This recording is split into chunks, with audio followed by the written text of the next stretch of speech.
Hi everybody, this is Boog Reviews, and today I'm going to be doing a review on the Neca Ultimate Dungeons & Dragons Zarak figure. So before we take a look at Zarak, let's take a look at the accessories that he comes with. So first up, he comes with a set of relaxed open hands. Up next, he comes with a set of fisted hands. Up next, he comes with his daggers and his dagger holding hands, and I think these daggers look really nice. They don't have a whole lot of sculpt detail to them, but the silver and gold colors really pop on them. I also like the way that he can hold them like he's about ready to throw them. That looks very awesome. He does have two sheaths for these attached to his belt. It is a little bit tricky to get them in, at least on mine. They go in at kind of an angle and they want to stick. So yeah, it does scare me putting these in. I'm afraid I'm going to break them. So definitely be careful with that. Up next, he comes with this grapple hook, and it is attached with a real rope. I think that looks very nice. He does have a loop on the back of his belt that you can attach the rope to. It's not on there the best, but you get the idea. Up next, he comes with his wider right accessory holding hand for holding the wider accessories that he comes with. Up next, he comes with this potion bottle, and this looks really nice. If you look at the material inside, you can see that it has some bubbles sculpted on top to make it look like the liquid is bubbling inside, and that looks really cool. Up next, he comes with his sword, and this looks very nice. The gold color that Neca chose to paint this in really pops. The one weird thing, though, is if you look at the blade, it's almost like you can see brush strokes in the paint. It's very odd.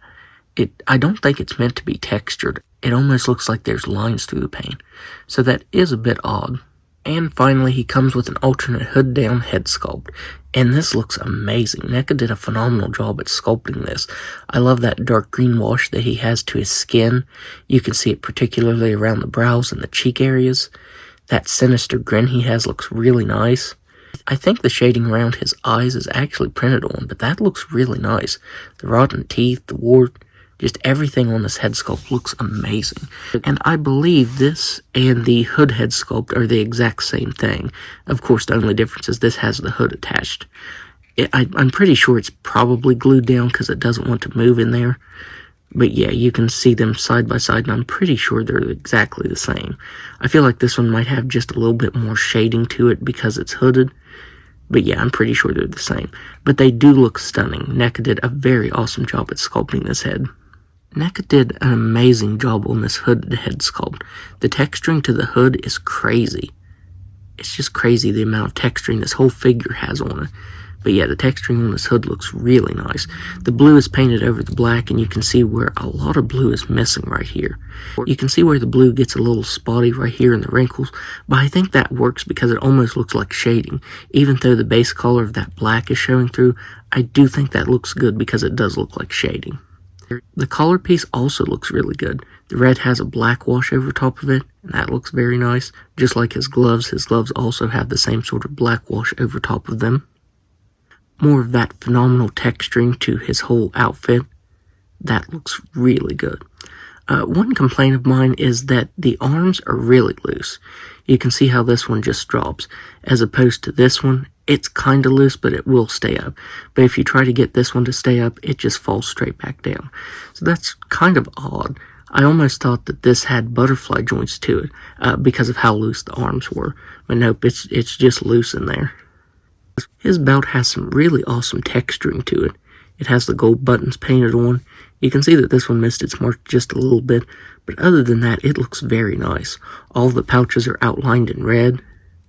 That looks really, really awesome. He has more of that blue paint here on his pants, but it's very subtle. It gives it a little bit of variation there. And the wrappings to his boot look really nice. They also have a wash to them. I was surprised at all of the paint and textures on this figure. For being such a tiny figure, he is sculpted really, really well. And I did forget to show off. You can actually pop the head off and see what's underneath there. It's meant to be removed and used with this head sculpt. So there's Zarak without his collar on there. I feel like I like him better with the collar on. It does hinder the articulation just slightly, but I do think it looks better with it on. So now let's go ahead and go over his articulation. Without that collar on, he can look up all the way. He can look down all the way. He can move his head side to side and move all the way around. With the hooded head sculpt on, he can look up just about all the way. He can actually look down all the way, and he can move his head side to side and just about all the way around. Since he does have a ball-jointed head and neck, that does help a lot with both head sculpts. He has shoulders that can move out that far.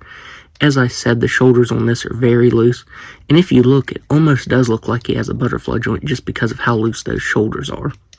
He has double-jointed elbows that can only bend in that far. I can't get them to move any more. As you can see, it looks like it can move up just a little more, but it only bends in that far. It also moves side to side here. He has swivel at the wrist that can move side to side and up and down. He has a ball-jointed waist that can move back just a little bit, forward just a little bit, and side to side. He has hips that can just about do a complete split. He can kick forward all the way.